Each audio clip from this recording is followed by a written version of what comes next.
Bon, on revient quelques mois en arrière.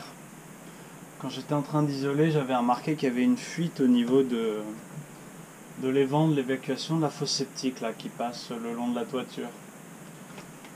Finalement, c'est pas une fuite. Les couvreurs sont venus vérifier, et c'est pas le cas. Et en fait, ça fait sens. C'est quand il faisait froid, l'air froid de la maison condensait sur le tuyau qui était chauffé par la chaleur de la fosse septique. Donc pas de fuite, c'est déjà pas mal. Du coup là il n'y a pas mille solutions, il faut isoler le tuyau pour plus que ça condense. Donc je peux terminer l'isolation et normalement ça devrait régler le problème. Voilà, donc je vais enfin pouvoir finir ça et attaquer le reste.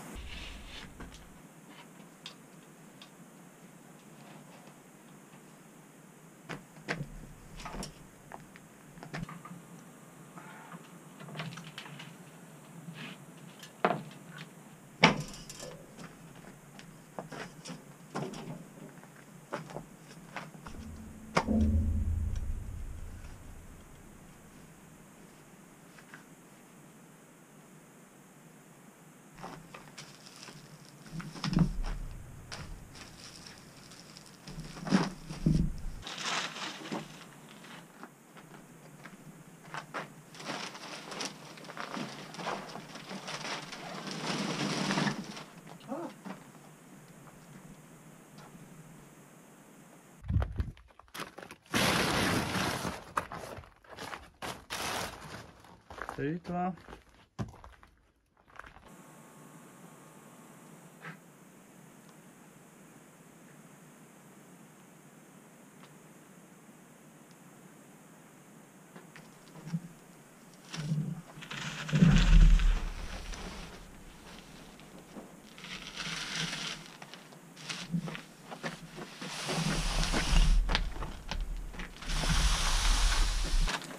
Bon, j'aurais bien aimé m'en passer parce que c'est en plastique, mais a priori c'est quand même quelque chose de super important pour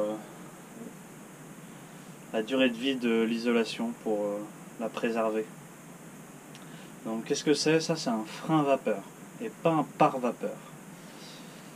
Le pare-vapeur il bloque complètement l'humidité, donc ça marche dans les maisons complètement étanches, dans lesquelles il faut absolument installer un système de renouvellement de l'air mécanique, une VMC par exemple. Ici, c'est un frein vapeur, donc il laisse migrer l'humidité. Bon, il aide à la régulation de l'humidité, comme le fait tous les matériaux que j'installe chez moi. Moi, j'aurais pas de ventilation mécanique. Je vais essayer de mettre en place une ventilation un peu naturelle. Donc, ça va être de l'essai. Je sais pas exactement comment je vais m'y prendre, mais ça va. Je vais mettre des conduits de cheminée qui vont faire un tirage naturel. Je vais régler des ouvertures un peu partout pour que l'air se renouvelle, parce que c'est très important de renouveler l'air. C'est ça qui fait qu'on a une maison saine, sans humidité, et voilà. Donc là, installation du frein vapeur sur tous les rampants.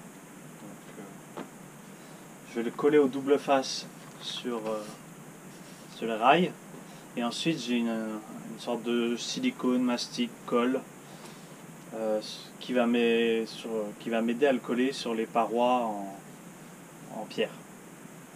Normalement, c'est adapté. On verra.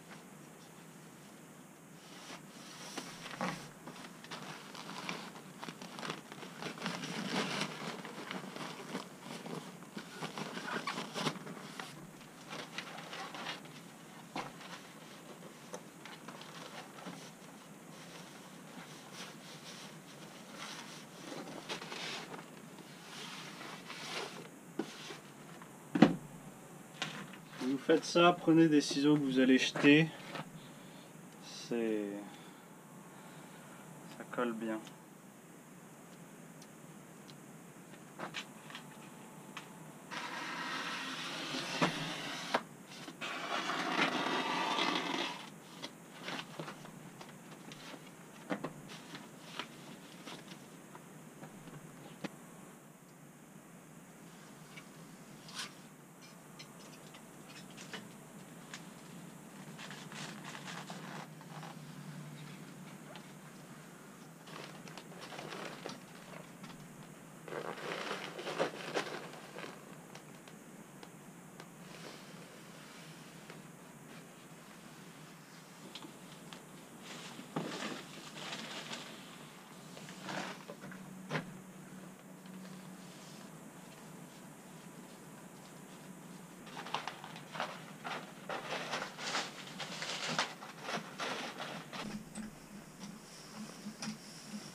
Bon, c'est fait un peu à l'arrache, mais ça n'a aucune espèce d'importance. Ça va juste venir aider à tenir la banche de chanvre le temps qu'elle fasse sa prise.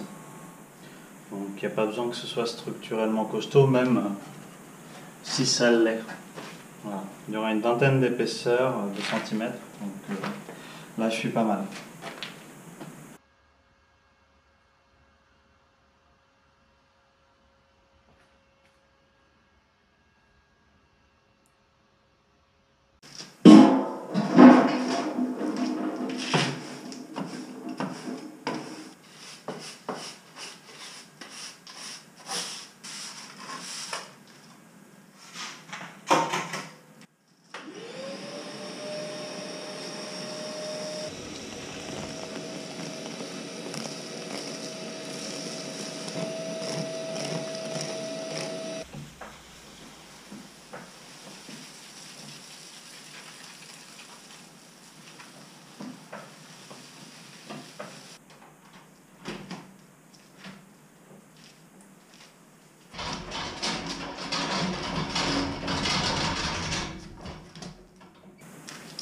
Il fait extrêmement chaud, donc je vais tout faire dedans.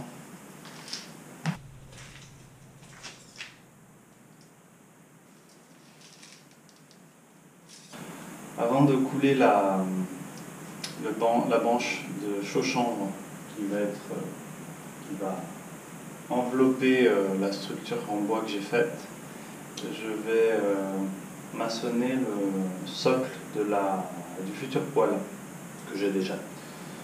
Donc j'ai envie qu'il soit un peu plus haut parce que c'est assez chiant qu'il soit au sol au final. Surtout que ce sera du parquet, donc c'est pas plus mal. Et pour le feu et pour la propreté. Donc je vais vraiment faire une petite base, je pense 25-30 cm de haut.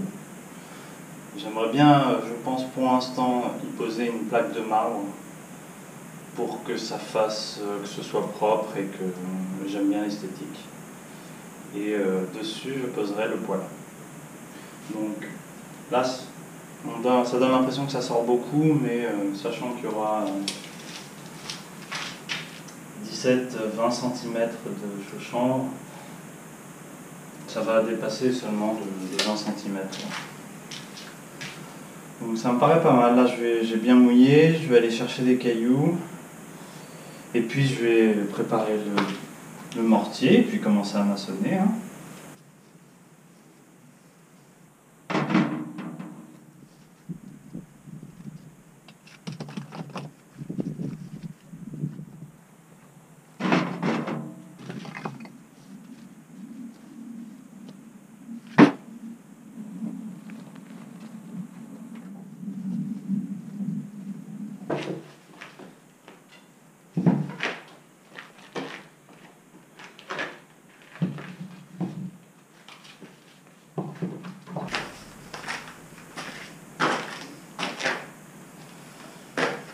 Voilà, j'ai pris pas mal de cailloux, on n'en a jamais assez.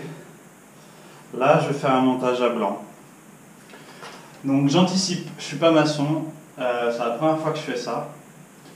Mon objectif, c'est pas d'avoir un mur parfaitement plan, je veux répliquer ce qu'il y a déjà chez moi. Donc là, quand vous voyez l'enduit, il n'y a que certaines pierres qui sont bien planes les unes avec les autres. Donc ça va être l'exercice de faire un truc à peu près droit, mais qu'il y ait quand même des pierres qui soient protubérantes par rapport au reste, pour que j'ai le même rendu d'enduit.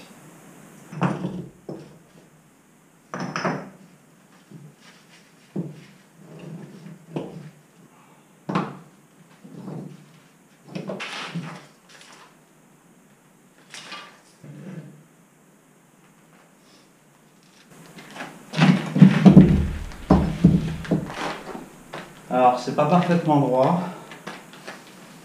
je vais en colmatant essayer d'ajuster un petit peu plus, parce que là il n'y a aucun mortier, mais c'est comme ça que ça doit se passer normalement. Et je pense que quoi qu'il arrive, je ferai un enduit un peu comme au mur, mais sur le sol. Et il y a de grandes chances que ce soit recouvert par la suite de toute façon. Peut-être de tomates ou autre.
C'est pas mal. Bon, je suis content du résultat. Je vous laisserai en juger. Là, ça fait ultra rustique. Ça fait un peu lourd. Du coup, bon, normalement, ça va pas rester comme ça. Je vais essayer de retrouver le même style que sur les murs, donc ça va venir un peu adoucir le style. Donc là, je vais laisser prendre l'ensemble. Et je ne sais pas quand, je reviendrai gratter un petit peu les joints qui ont débordé. Et ensuite, je ferai un enduit complet du dessus également, gratté, comme d'habitude, comme vous avez l'habitude de voir.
Bon, comme d'hab, c'est toujours un peu moche. Donc je vais attendre que ça serre un peu, et après je viendrai gratter. Et j'espère que ce sera pas mal.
Bon, vous voyez le principe, les vis que j'ai installées vont servir de butée à la plaque d'OSB, qui elle-même va servir de banche.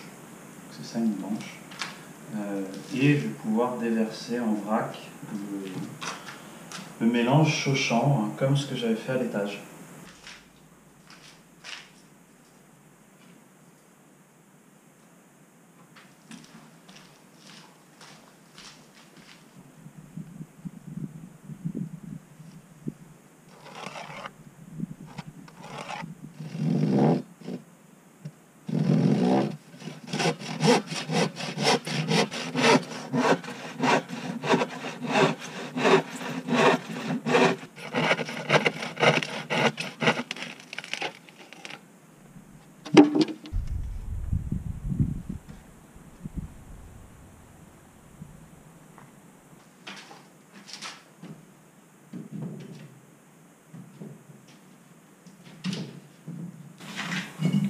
J'ai pas besoin de plus de plaques. Le principe de la banche en chauchambre, c'est qu'on remplit la première banche à cette hauteur, un peu moins. Et ensuite on décroche les banches et on les surélève et on expose directement la partie du dessous.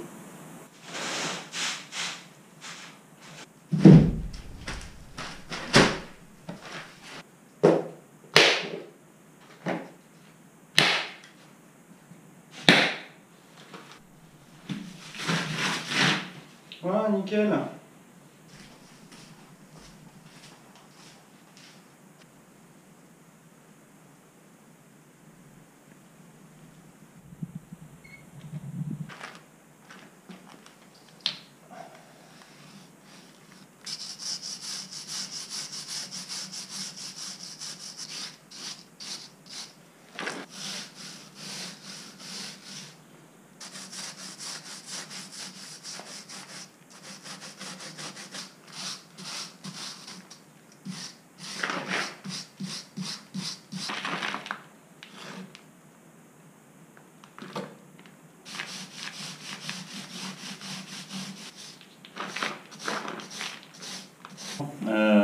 Ça pourrait être mieux. On va attendre que ça sèche, mais en vrai, je suis relativement satisfait du résultat. De toute façon, le dessus sera recouvert. C'était un chantier physique et technique, hein. Donc, être maçon, ça s'improvise pas trop. Mais oui, je suis satisfait. Allez, repos.